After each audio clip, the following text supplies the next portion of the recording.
जादुई तूलिका। एक बार की बात है, राजा नाम का एक अच्छा लड़का था जिसे चित्र बनाना बहुत पसंद था।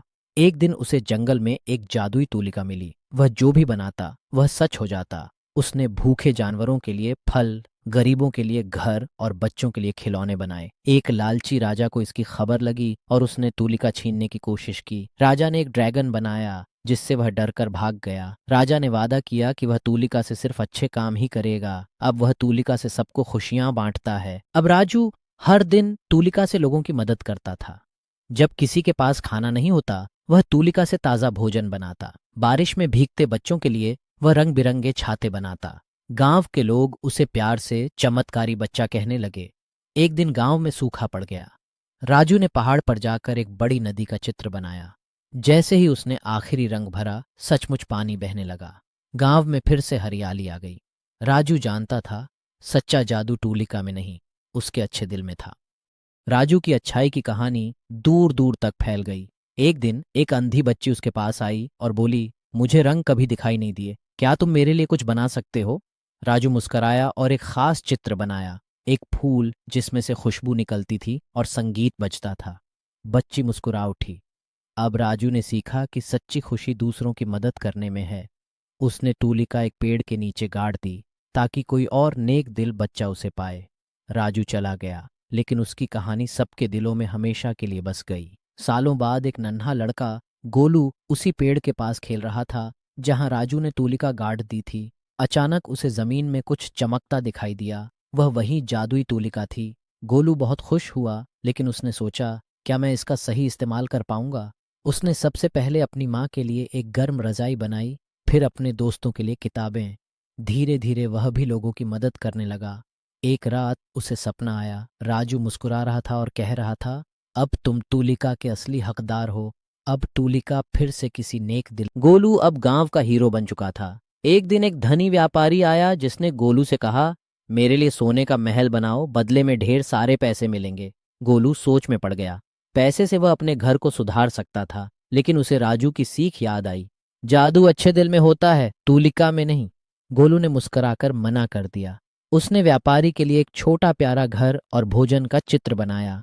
व्यापारी को समझ आ गया, सच्ची दौलत देने में है, लेने में नहीं। अब गोलू भी राजू की तरह एक मिसाल बन चुका था। एक तूफानी रात में तूलिका अचानक गायब हो गई। गोलू बहुत दुखी हुआ और उसे ढूंढने निकल पड़ा। कई दिन जंगल, पहाड़ और नदियां पार करने के बाद वह एक छोटे गांव पहुंचा जहां बच्चे उदास थे। न खाने को था, न खेलने को। वहीं एक लड़की, मीरा, पुराने पेड़ के नीचे बैठी थी। उसके हाथ में वही जादुई तूलिका थी। मीरा बोली, मुझे ये पेड़ के नीचे मिली। मैंने भूखे बच्चों के लिए खाना और स्कूल बनाया। गोलू मुस्कुराया और कहा, अब तूलिका को एक नया सच्चा साथी मिल गया है। तूलिका की अच्छाई अब और भी फैलने लगी। एक दिन एक चालाक आदमी, समर, राजू ज्ञान मंदिर आया। वह बोला, मैं बच्चों की मदद करना चाहता हूँ, लेकिन उसका असली इरादा तूलिका चुराना था। रात को वह चुपके से तूलिका लेकर भाग गया। अगली सुबह मीरा और गोलू ने बच्चों को बताया, हम डरेंगे नहीं, तूलिका की शक्ति सिर्फ अच्छे दिलों में काम करती है। समर ने सोने के महल बनाना चाहा, लेकिन कुछ भी नहीं बना। तूलिका ने काम करना बंद कर दिया। समझकर वह शर्मिंदा हुआ और तूलिका लौटा दी। मीरा मुस्कुराई, जादू तूलिका में नहीं, अच्छे कर्म में होता है। कुछ साल बाद मीरा ने तूलिका को एक सुंदर डिब्बे में रखकर कहा, अब इसे किसी और नेक दिल की जरूरत है।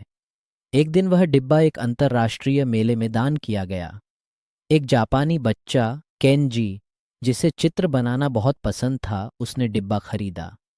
जैसे ही उसने पहली बार तूलिका उठाई, तूलिका हल्की सी चमकी। केंजी ने गरीब बच्चों के लिए गर्म कपड़े बनाए।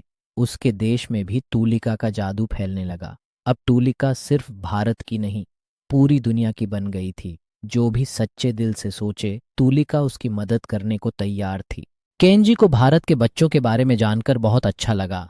उसने मीरा और गोलू को पत्र लिखा, तूलिका ने हमें जोड़ दिया है, चलो कुछ बड़ा करें। मीरा और गोलू ने बच्चों को तैयार किया। वीडियो कॉल पर सभी बच्चे एक साथ बैठे, भारत, जापान और कई देश। उन्होंने तूलिका से एक शांति पुस्तकालय बनाया जिसमें हर भाषा की किताबें थीं। अब बच्चे मिलकर कहानियां, चित्र और विचार बांटते हैं। गोलू बोला, तूलिका ने सिखाया, देश अलग हो सकते हैं लेकिन दिल एक होते हैं। तूलिका मुस्कुरा रही थी। अब वह पूरी दुनिया की आवाज बन चुकी थी। एक दिन केंजी टूलिका से एक पुराना किला बना रहा था। तभी अचानक टूलिका चमकी और एक तेज रोशनी फैली। पल भर में वह खुद को पुराने समय में राजाओं और रानियों के युग में पा गया। ये 500 साल पहले का भारत था। यहाँ लोग बीमार थे, खेत सूखे थे। केंजी ने अपनी समझदारी और टूलिका की मदद से पानी की नहरें, इलाज के लिए औषधियाँ और स्कूल बनाए। राजा बहुत प्रभावित हुआ और कहा, तुम दूर भविष्य से आए हो, लेकिन तुम्हारा दिल सच्चा है। केंजी ने सीखा, अच्छे काम समय की सीमाओं को भी पार कर जाते हैं।